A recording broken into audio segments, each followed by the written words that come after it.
They say all men are created equal. Shot! Master! I pull out the Glock. Full of suffering succotash, son. One of your nuts is hanging out of your shorts. Real glass! You have a father, but your father's dead. Hello everyone, welcome back to the Too Sweet podcast with unfortunately just myself, Lucy, this week. Last week you just had Estelle on her own, so yeah, it's only fair that I pick up the slack this week and go solo. Sending all my best wishes to Estelle, who did a fantastic job last week. Definitely go listen to that review from last week if you haven't. It's just hilarious. Estelle is just a fucking hilarious person and I love her so much. I was listening to that in public and had to try and stop myself from absolutely hysterically laughing. So definitely go listen to that. Set your expectations. I'm not as funny as Estelle, and I'm not as good as her, I don't think, at the analytical side. So yeah, you're just going to have to put up with me talking shit this week. But full transparency, I didn't watch last week's Dynamite. Estelle mentioned I was on holiday, so yeah, I listened to her review, so I kind of know what happened, but yeah, I didn't watch it. So if I miss any bits of context, correct me in the comments, whatever.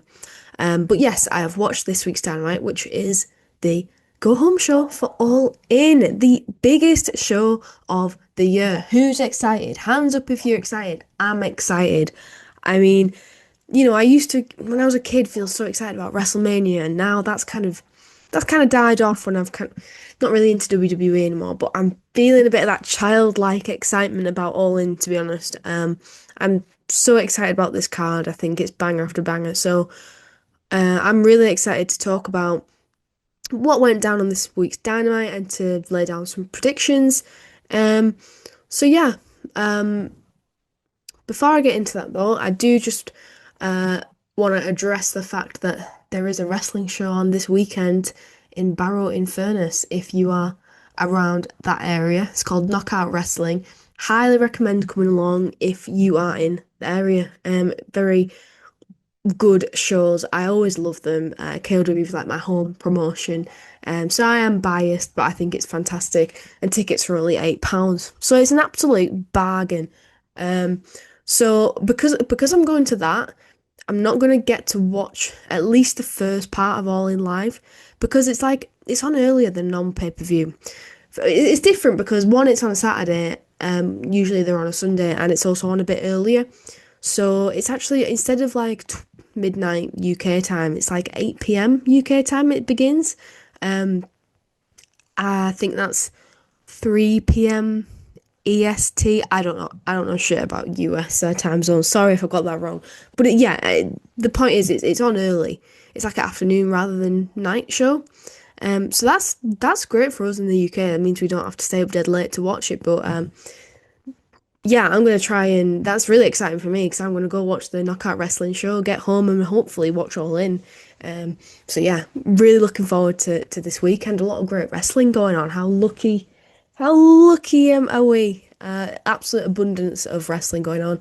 Let me know in the comments if you are going to All In and what your plan is for the weekend. Are you going to an independent show as well? What are your seats like? Yeah, really excited. And hopefully Estelle and I will both be back on. Hopefully we get the review up on Sunday with the two of us. So you've all got that to look forward to. Hopefully we'll get the results that we want, but let's go through Dynamite, see what we think, what we've been left with on this go-home show. So this episode was airing from Garland in Texas, so yeah, we're in town, ready for All In. The crowd was really hot, which was awesome to see. They're clearly so excited and very invested in the storylines that AEW have got going on, so that definitely added to the show, and I remember Estelle saying the same thing about last week.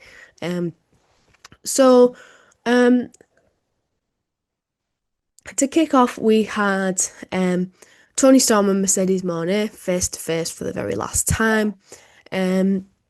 So we had, firstly, Toni was just on the Titantron on the screen, and then she came down to the ring after Mercedes sort of guarded her into coming down. This was, again, just a great showcase from these two women of why you don't need to overcomplicate things. You don't necessarily need to be intensely hating each other, making things super personal for a feud to really work and really click. Um, saying that, it was personal, but like, I mean, we'll go into it later, what MJF said about Mark Briscoe later on. It's not that level of personal. Do you know what I mean? They're not taking swipes at each other's personal life or their divorces, cough, cough, Charlotte Flair, things like that. It didn't get to that point. It felt like there's always a clear distinction between, it was never too personal, I guess is what I'm trying to get at. So Tony basically said that, she was calling Monet fake and like she's putting on a mask. So she said, you're as authentic as fake tan in a rainstorm. She says she uses the belts as a mask and asks what Mercedes is so afraid of. And you could see that rattled Mercedes a little bit. And so she like bit back. I will say that Toni Storm, very gifted. Everything, she's clearly playing a character, but at the same time, it feels very natural. Whereas Mercedes, I've said this before about her, I think it comes across scripted sometimes, which I'm not saying, oh, it should be on the fly, or anything. I'm not trying to say that, but I just think that sometimes she can be a little bit wooden, and I do think that this was apparent in this segment. I feel like this segment probably wasn't as good as the other ones, but it wasn't bad. I just found some of what she was saying just a bit awkward, but anyway, Toni really shone in this to, like, she was outstanding, put simply. She then went on to say, you fear an ordinary life, but I only fear an ordinary death. She was saying that basically, Mercedes, you're so bothered about your legacy, but we all die one day, which was pretty bleak, but deep at the same time. And then Toni said, I sincerely believe that you deserve all the titles in the world, but not this one. How simple but effective is that line? So yeah, really, really enjoyed this. So then they both took a swig of some champagne. Mercedes spat it all over the floor. And then Toni said, eat shit, bitch. Mercedes like swung for her, but Toni got the upper hand and was about to hit a moneymaker on her, or whatever Mercedes' finisher is. But then Mercedes escaped. So this was another instance of these two like not quite getting the hands on each other and it not really breaking out into a full-on brawl. But I like that. It's like teasing you. It's just teasing you a little bit. It's like, yeah, we'll get that. We'll get that on Saturday. You're not getting any of that tonight. And I thought that was good. I think this feud has worked so well, as we expected it to do. It's two of the greatest women's wrestlers of all time. Let's be honest. There's intensity, there's deep feelings of resentment because they're so different, clearly, but they're also very similar. And I liked the way that the both of them showed the like mirrored journeys that they've been on in this segment. And obviously, there's huge stakes. So yeah, I'm feeling very excited for this match. But who's gonna win it? I mean, that is an excellent question. I think this maybe is the hardest one to predict to the card, personally. Just because, what does it mean? What does it mean if Mercedes loses one of her many belts to Toni? Sorry, she won't be losing her belts to Toni, but you know what I mean, like, Mercedes loses the opportunity to add to her many belts to Toni. So then Toni, in essence, is still atop of the company, and Mercedes can't quite climb that ladder, even though she's got all these belts to show for it, because she's been defeated by Toni Storm. Or, where does it leave Toni if she loses? Where does she go from there? And then how would the dynamics operate with Mercedes being a double AEW champ with the TBS and Women's Championship? To be honest, I'm thinking that probably Mercedes is going to win. I think that Toni has done a lot in AEW and doesn't need the win. I think people respect her and love her, and I don't think it'll affect her stock if she loses. Whereas Mercedes is still, I mean, it feels strange to say it, but she's still the new star who needs building in the AEW women's division. technically speaking, you know, out of the two of them. So I think that I think I'm going to hand this one to Mercedes, although I'm not feeling certain about this one. This is the one that I feel the most could go either way. So let me know in the comments what you think. Yeah, normally when we do go home shows, we just do all the predictions at the end, but I'm going to try and do them as we go along, just because I think it's flowing with the way my brain's working at the moment. So we'll see. I'll probably forget to do them as I get deeper into this, but we'll see. I have to say, I was going to say I'm most excited for this match. I think that's a lie. I think like the three big matches, you know the ones I'm talking about, the three one-on-ones, we have Mercedes versus Tony, we have Okada, Omega, and we have Hangman versus Moxley. I think I'm equally excited for all three of them, to be honest. But I think that Tony and Mercedes have sort of more riding on them to live up to that and to outshine the men. But I think that they'll be wanting to do that and not wanting to be overshadowed by such a huge card. So I think this has the potential to be a match, the match of the night. Perhaps we'll see. I'm just really looking forward to it, and I think there's a lot of interesting things they can do with the story. No matter who wins, you know, I'm not going to be mad either way. Whoever wins, I don't think. So yeah, we'll just have to see. So then we had Jon Moxley cutting a promo. He was obviously addressing Hangman, saying that their Texas death match, which love by the way. Oh my god, yes. I want to see blood. I want to see fire. I want to see people getting hanged. I want to see people getting choked. This is making me seem really sadistic, but yes, that's what I want out of this match. Moxley was saying here that it's not going to be anything like their last Texas death match, and basically saying that it's a war of attrition, and I've never lost a war of attrition, and saying similar things to Hangman what he's been saying throughout, like you're all in whether you like it or not. You know, he's going to be the face of the company. He's all in on this violent match. So yeah, I like this promo. I thought it was very good. Not all that much to say about that. This story was furthered later on in the main event of the evening. So we'll move on to the next match, which was a tag team match. It was Protostar, Kyle Fletcher, and Takeshita versus Bandido and Brody King. I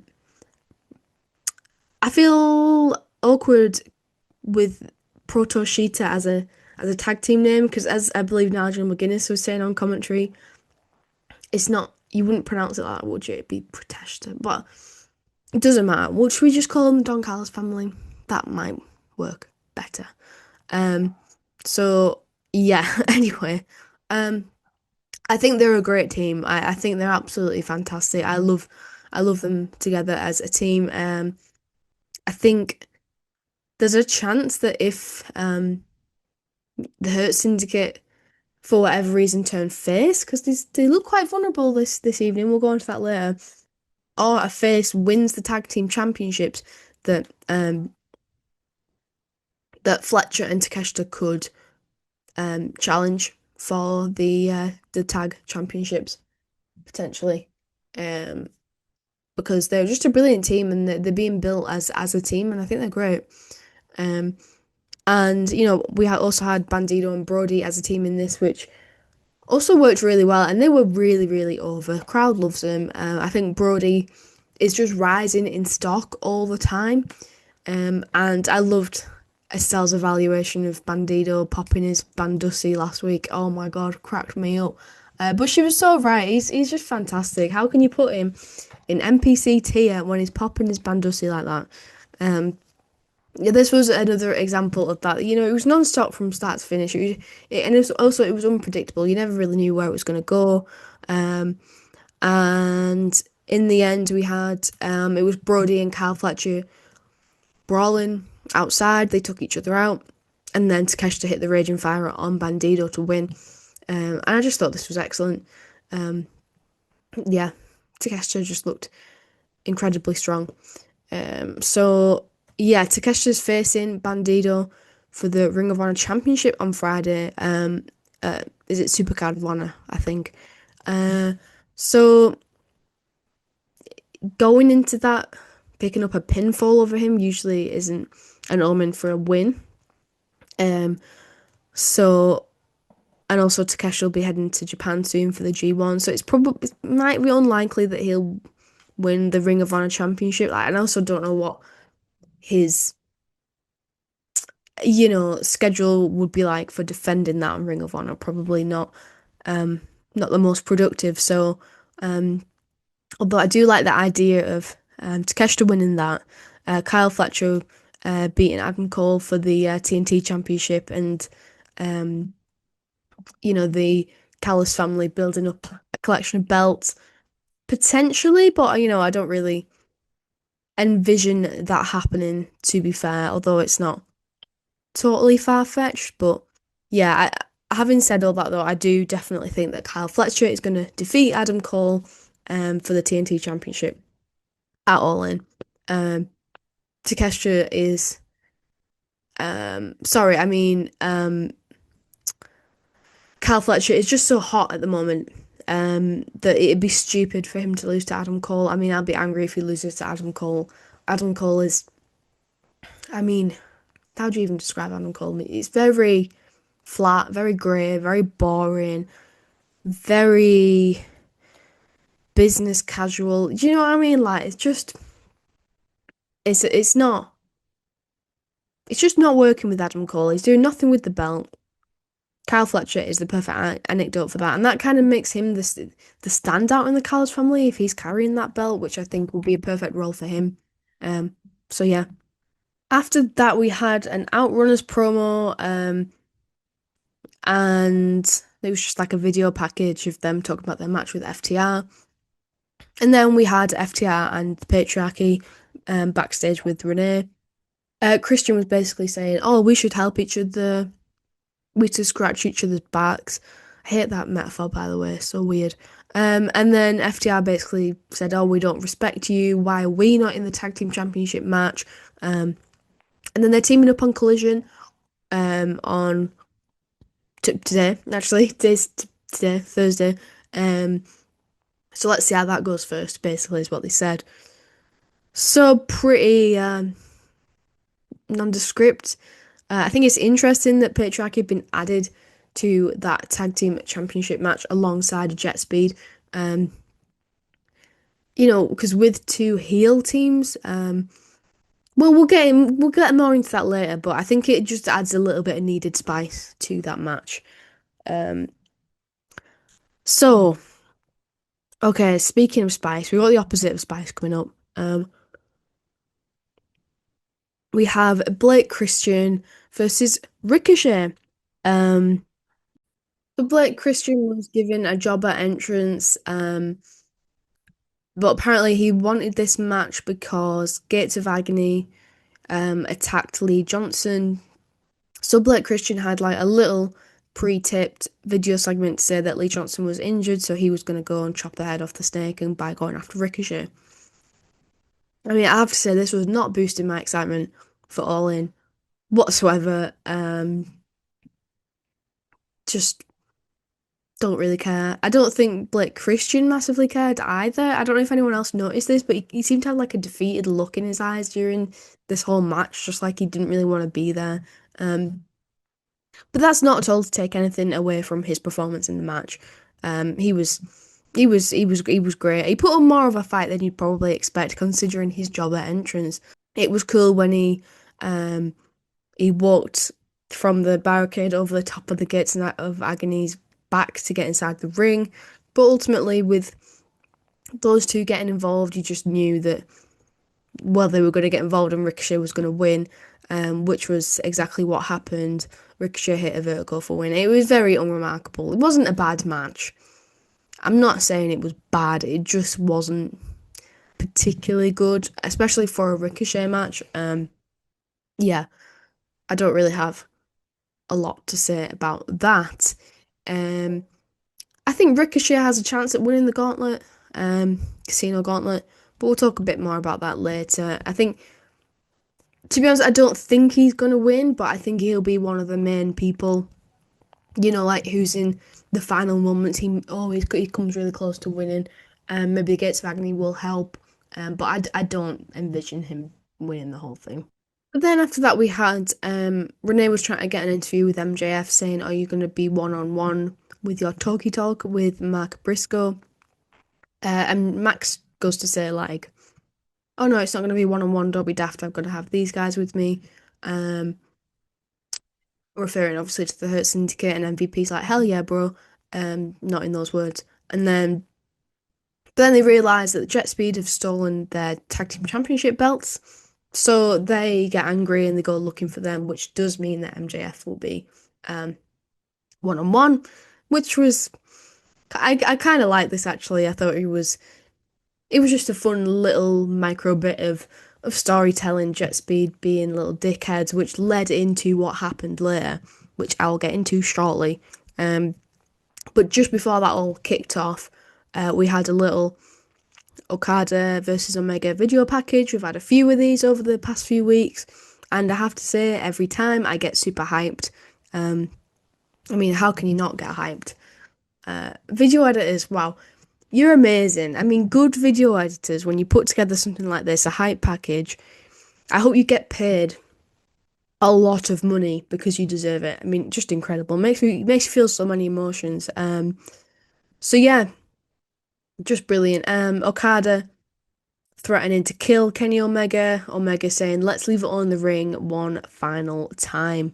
So that was very much the theme of this package, was that it's going to be one last time. So it gives this whole a finality about it. It makes it feel like the most important of all their matches. So who do I think is going to win between Okada and Omega? I mean, this is another really hard one to predict. I'm probably going to say that about every fucking match, to be fair. No, but I think, Okada could, maybe if we're going down the Don Callis family winning everything, Okada could add to that. Or is Omega going to get his ultimate feel-good moment, winning that unified championship? I think I've I know that Estelle, I think, talked about this last week, where she was saying that Omega's sort of humility and humbleness can be his hubris at times, and I think that potentially this could be an example of that. I think that maybe Okada could win this with some sort of interference that leads to a rematch, but ultimately, I know that it would be brilliant for Omega to get his flowers in this match, but I just feel like he's been painted out to be so vulnerable. Clearly Okada's probably going to target his midsection again. And clearly he's got the backing of the Callis family now. So I think, yeah, I think I'm picking Okada on this one, but I don't feel confident in that. I guess I just, I think I can see it happening either way. I want to hear Estelle's opinion on this one. And obviously your opinion, listener, let me know in the comment section, but I'm going to go with Okada. Obviously, this has all the makings of being a short stealing match, whatever happens. I just hope that it doesn't get overshadowed by too many shenanigans. I think I think it'll be good even if there are shenanigans, but I just hope they're not stupid, silly ones that take away from the match. Um, yeah. So then we had the Max and Mac Briscoe talkie talk. Um, so these two are 1 and 2 in the Casino Gauntlet match. Um, so I mean, yeah, MJF was obviously calling Mark Briscoe a redneck, and Mark was saying, "Oh, I don't care. I'm proud of where I come from, my family, etc." MJF said, "You don't throw rocks at a man who's got a machine gun." Roddy Piper quote, hell yeah. And then Mark sort of makes it a bit more personal when he says to Max, like, you are morally bankrupt with no soul, which was a very hard hitting line, which I think you could see. I've said it many times how good an actor Max is. that cut him deep because he probably felt like it's true and he's tried not to be like that, but it's never worked for him. So he's always going to be a scumbag. And then Mark sort of says to Max, I know you're gonna say something about Jay. You're gonna say something about my brother. Go for it, because I know that you're the type of person who would do that. So then MJF like sort of turns it on its head, and he says, "I would never do that." Jay Briscoe will go down as one of the greatest of all time, not just in the ring, but as a human. There's a special place in heaven for him. Blah blah blah. And then he turns it into a very personal attack on Matt Briscoe and says, I just pity him because he has to look down from the pearly gates and see what you've become. And says that it should have been Mark in that accident instead of Jay. So yeah, we went from 0 to 100 real quick. I mean, I liked the way Mark Briscoe approached this, and, you know, he's not stupid. He knows what Max is like. He's not going to get rage baited into mentioning his brother, so he gets there first. Yeah, fair enough. I was expecting something like this from MJF, of course, because he always takes a real low blow, a real shocking line. That's his thing. But I felt like this was maybe a step too far. I mean, these two aren't really that deep into the feud, are they? And they don't even have a one-on-one match, for God's sake. It's the gauntlet match. Just felt a little bit too serious. You know, I'm not slagging Max off. Obviously, he will have got the green light from Mark to say this beforehand. I'm not saying he's a bad person for saying it or anything like that. I just feel like it was a bit of a strange choice to take this up a notch. That dramatically, well, it doesn't. I don't know if it really warrants it, considering, like I just said, yeah, it didn't really feel like that deep of a feud until then. But I guess that's the point. It makes it deep, makes it personal. Like, yeah, I guess. Makes it more exciting. The gauntlet match, yeah, sure. But yeah, that's just my 2 pence about it. So, pardon me. So then, obviously, Mark Briscoe attacked MJF after he said this, and obviously the Hurt Syndicate came down to save MJF from said attack. Then Jet Speed appeared, with the tag team championship belts to attack the Hurt Syndicate and take them down. Then the Patriarchy joined the brawl and took down both Lashley and Shelton Benjamin. So and then they targeted their ankles with the concertos. So they were like, this is the first time that the Hurt Syndicate have ever looked weak or vulnerable. And obviously it took 4 men to take them down from behind with weapons. So having said that, I still think that the Hurt Syndicate are going to win the match, to be fair. I still think they're going to retain their tag team championships, but it was refreshing to see them in this vulnerable position, and it just goes to show, yeah, we're not invincible, but it's going to take everything to get us down. So I liked this. I like how in a roundabout way this all tied together. Max and the Hurt Syndicate, they're in two sort of separate storylines, but it wraps up together nicely. I thought this was very smooth and effective. I found this really entertaining overall.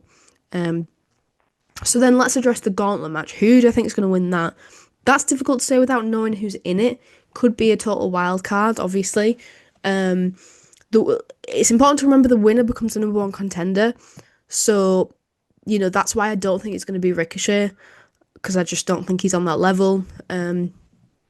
Plausible, it could be MJF, considering his interactions with the title picture as of late, you know, with Hangman and Ospreay. So I think Max has a good chance here. That would really take the Hurt Syndicate up to the next level too. The other people, so obviously we have Mark Briscoe.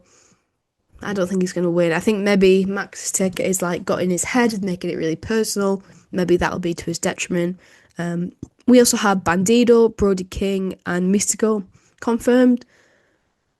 None of which I think really have a viable chance So I guess at the moment my pick is Max, but who knows? Who knows who's going to be in it? Could be, I mean, anyone.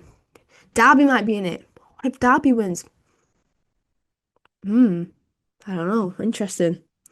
We'll have to see. I'm looking forward to this gauntlet match. So fun. It's like the Royal Rumble, but sort of better, really, because it could end at any moment. I like how AEW have made this their kind of like staple match, their unique match. Um, so yeah, looking forward to both of the gauntlet matches. Um, so we're going to go into talking about the women's gauntlet now, because we had Megan Bayne versus Ty Mello versus Queen Aminata versus Tekla for the number 2 spot in the Casino Gauntlet. So Chris Statlander has already secured spot number 1. Um, so she's got her history with Megan Bayne. She's also got stuff going on with Wheeler Yuta at the moment, which wasn't addressed this week. So I'm not sure where we're at with that. And, obviously Chris Statlander. What about Willow, by the Oh my God. I just realised Willow wasn't on this episode of Dynamite. Where does she lay in all this? I'm not sure. I'm not sure if she's going to be in the gauntlet match, but you would assume she would be. Because surely she's on the card, right? Yeah, I think that's gonna have to consider Willow in all this. Don't forget about Willow, don't you? Sorry. Um, so we had, yeah, this was a four-way match, which was pretty ongoing, like throughout. We didn't really have many moments of quiet, of downtime, for very sort of new talents. I know Ty's been there since the start, but she's only recently returned, so it felt very fresh talent. So I feel like they gave it everything because they felt this was their chance. And I think they rose to the occasion. Aminata was launching dives from the top rope to the outside. I think she was the standout in this for me personally. I think her aura is undeniable. I love Queen Aminata. I really hope that she gets pushed in sometime in the future. Maybe now's not the right time, but I think that she is excellent. Um, yeah, we had Bayne diving as well. Megan Bayne, of course, was showing off her strength throughout the whole time. It was pretty fast paced throughout, like I've said. Tekla and Aminata had really good chemistry. Um, Not to mention as well that again the crowd was really hot, which again really helped. So I thought it was going to be over. Tekla did a spear on Ty Mello, and then Aminata like brutally broke it up. This is what I mean about her aura. She's very unforgiving, very explosive in everything she does. So yeah. Um, so Penelope Ford was also on the outside, but Anna Jay came out to stop her from getting involved. So we had a bit of extra drama there. And we had Megan Bayne with a huge powerbomb to Queen Aminata for the win. I mean, I personally probably would have had Ty taking the pin, but whatever. So yeah, we had Chris Statlander watching on, always reminding you that, she's gonna have to face off with Megan Bayne in the number 1 and 2 spot. And you've got to assume that all the other women involved in this will be in that gauntlet match as well. As well as Willow Nightingale, I would hope. So because apparently we're not getting Marina versus Willow, that would have banged. Surely this All In was the time to pull the trigger on that match. Apparently not. So that's a bit disappointing. Hopefully Willow will be in the gauntlet, but considering her lack of visibility on Dynamite, you'd assume she probably's not going to win. But although she may have a high visibility on Collision, to be fair, like this Dynamite wasn't really sold as like the last stepping stone before All In. Collision was, which is tonight. So that is interesting. So you got to think that maybe some of the absent people from tonight's Dynamite will be on Collision. So who knows? Maybe Omega and Okada will have something. I'm not sure. So that's interesting to consider. Maybe we see Willow there, and that'll change my mind. At the moment, I don't know. It's hard to say, isn't it? About again about the gauntlet matches, like because you don't know who exactly is going to be in it, the order that they're going to come in, and that apart from number 1 and 2. So I mean, I think that Mercedes is going to win. So who's her next contender, I guess, is the way I should try and think about it. Um, Chris Statlander, I think, has a good chance of winning. Um, Megan Bain, we've been there and done that. Willow Nightingale that'll be awesome. Mercedes versus Willow. Um, I don't know about this one. I don't know. Um, and I've said that about every match I'm aware. I'm just gonna go for a wild card. I'm just gonna say Chris because I think she's the one who's been built up the most going into this. Chris Statlander. Um, so then we had Renee trying to interview Tekla afterwards. Aminata attacked her. Obviously, that's going to be a thread going into the gauntlet as well. And then Mac Briscoe appeared and promised to hurt and maybe even kill MJF. Understandable, completely rational reaction. So then it was Samoa Joe versus Wheeler Yuta one-on-one match, which was an interesting choice. So Samoa Joe, representing the Ops, Wheeler representing Death Riders. Obviously, I liked how this was sort of just a little taster of the main event, which was yet to come. A fun dynamic with the big Samoa Joe versus the little Wheeler Yuta, the experienced Samoa Joe versus the inexperienced Yuta. And those two factors were the very much the story of this match. So Yuta had to work extra hard to get Joe off his feet, but he barely could, and it wasn't good enough anyway. Joe had an answer for everything that Wheeler threw at him. It's quite unbelievable. I don't know how old Yuta is. I know he's young, but he's not like a teenager, He's not like Kyle Fletcher, Nick Wayne young. But it still feels like he's very much the rookie. And he's always been positioned like that in the Death Riders and the Blackpool Combat Club. And he especially felt like that against Joe in this match.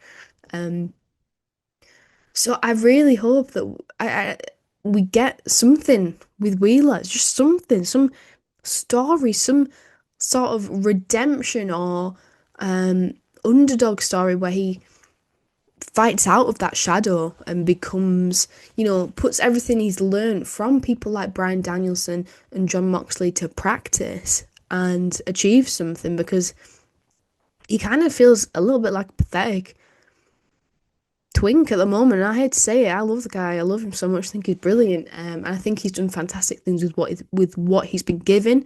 But I just think, what the hell is happening at the moment? He doesn't feel like a threat. I'm not saying the match was one-sided towards Joe, it wasn't, but yeah, it just got the vibes of, Wheeler has been outclassed in this match. That's kind of the vibes I got anyway. So he sort of like rolled up Joe almost for the win, and then Joe like wrestled him into the clutch out of nowhere. It was a very cool finish and very quick from Joe, very decisive and deadly from Samoa Joe.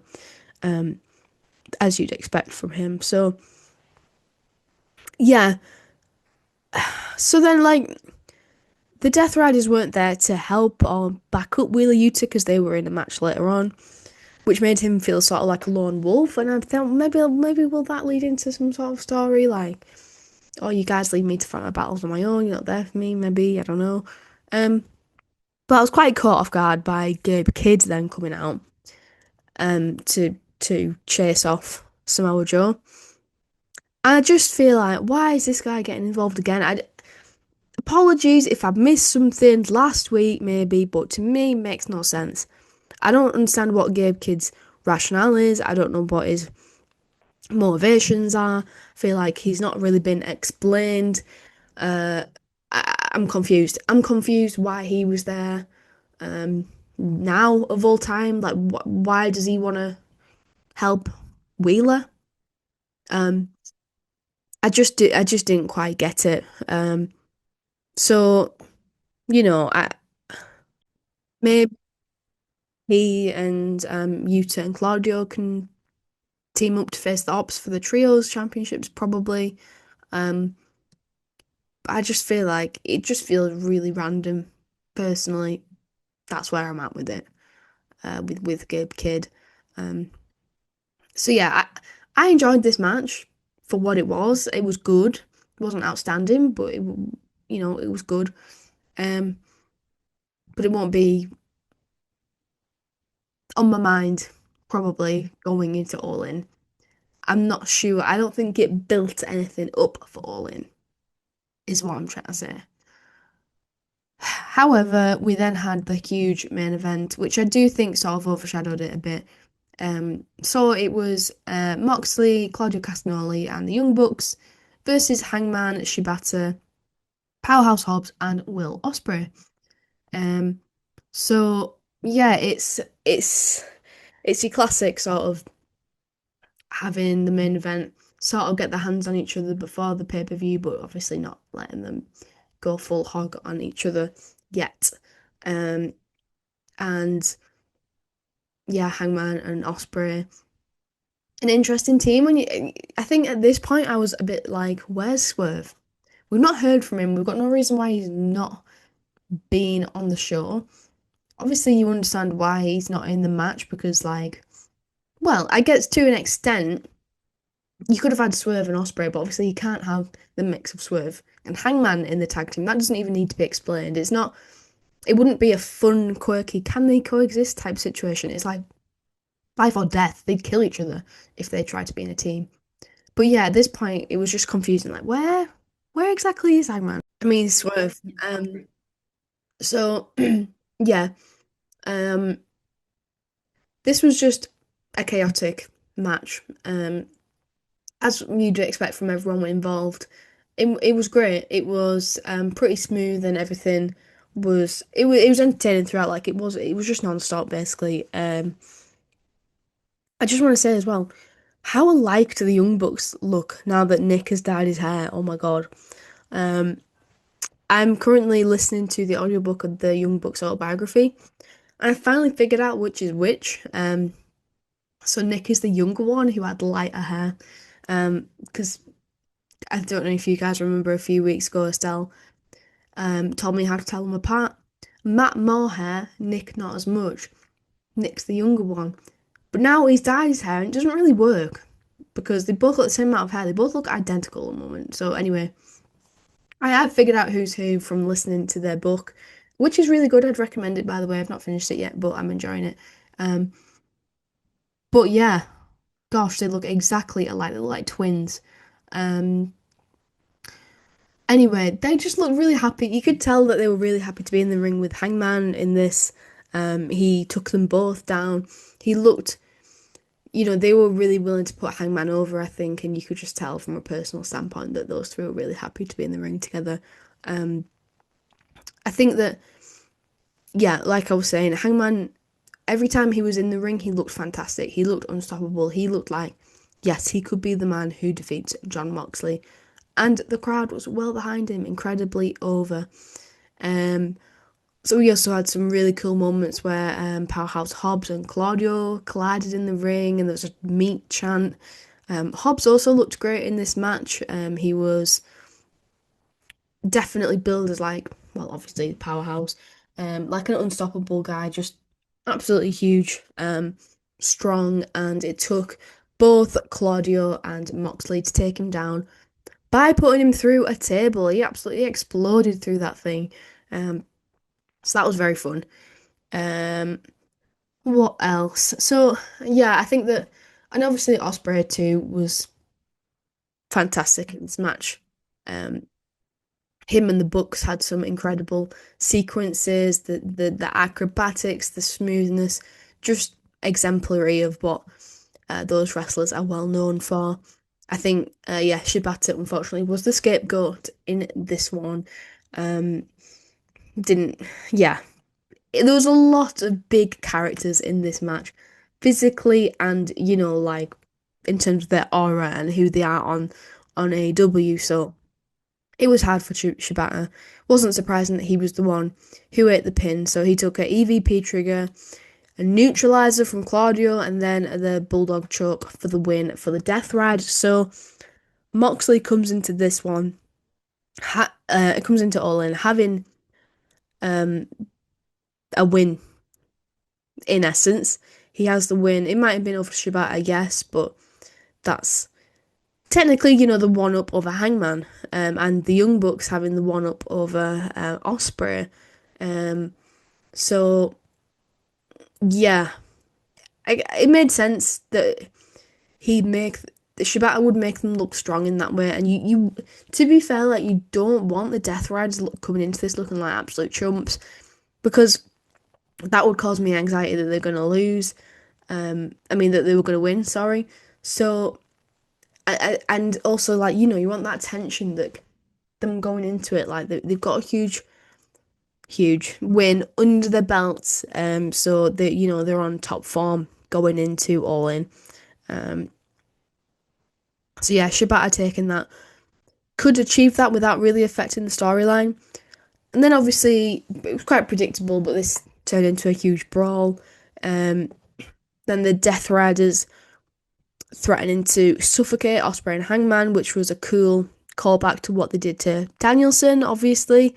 Really enjoyed the optics of that. But then Swerve came up on the screen. He actually quoted some of Hangman's promo when he burnt down his house back to him. Awesome, love it. And you can see he's like sitting in a car or in a vehicle of some kind. And then as the camera panned out, he was sat in like a digger. What do you call them? I don't know other than a digger. It's a digger, isn't it? 'Cause it digs things. Over the top of the Bucks limo, and I forgot to mention it earlier on the show that we saw them arriving at the arena in this obnoxious ass stretch limousine, which had their own faces printed all over it. So Swerve basically sucker punches this limo with this massive digger. It's hilarious, looks brilliant, fantastic, love it. I always wonder though with things like this when they destroy a car, like what's the budget for that? You just go out, buy a limo, and then destroy it. That's got to be expensive, man. How do you even? And then what do you have to like scrap it? Do you have to just call a scrap guy? Oh, I've got a limo here that's absolutely fucking destroyed. Can you get rid of it, please? Like, how does that work? I don't understand how that works. But anyway, yeah, it's just it's so stupid. It's one of those wrestling things that's stupid but entertaining. Swerve helping Hangman in a very indirect way because this meant that the Bucks and the Death Riders were distracted, so they didn't attempt to murder Hangman and Osprey. So then that meant that the Death Riders still looked really strong going into the pay-per-view, but equally we had this moment of hopeful ecstasy of okay, well, we can get the one up on them this way.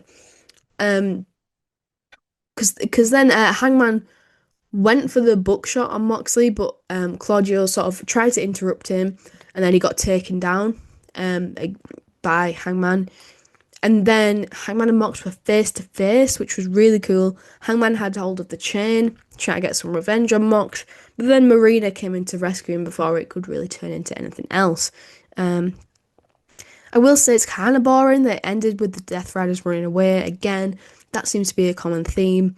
Their match, Moxley taps someone out, then they go on the attack afterwards, but then they end up running away. That's a bit repetitive, and I'm not gonna miss that when that's eventually over. But I did sort of like the little detail that because the Young Bucks ran to go see the limo. So it's kind of like their selfishness meant that they left Moxley high and dry, which I think was very in character. But yeah, so the Bucks ran away and they were like, oh my god, our limousine. They're not the best actors, are they?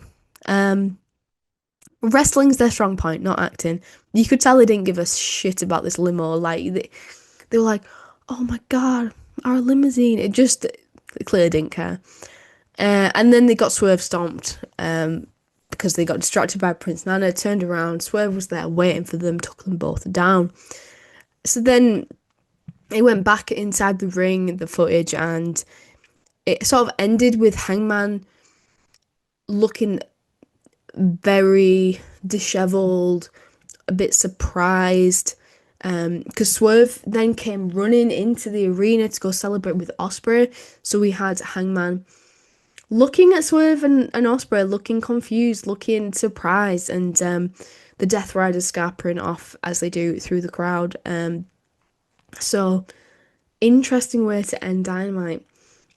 Really does make you think, doesn't it, that Swerve is going to get involved in Hangman's match. Now, I've said it multiple times. I'm not going back on my word. Hangman is going to defeat Jon Moxley for the AEW World Championship at All In.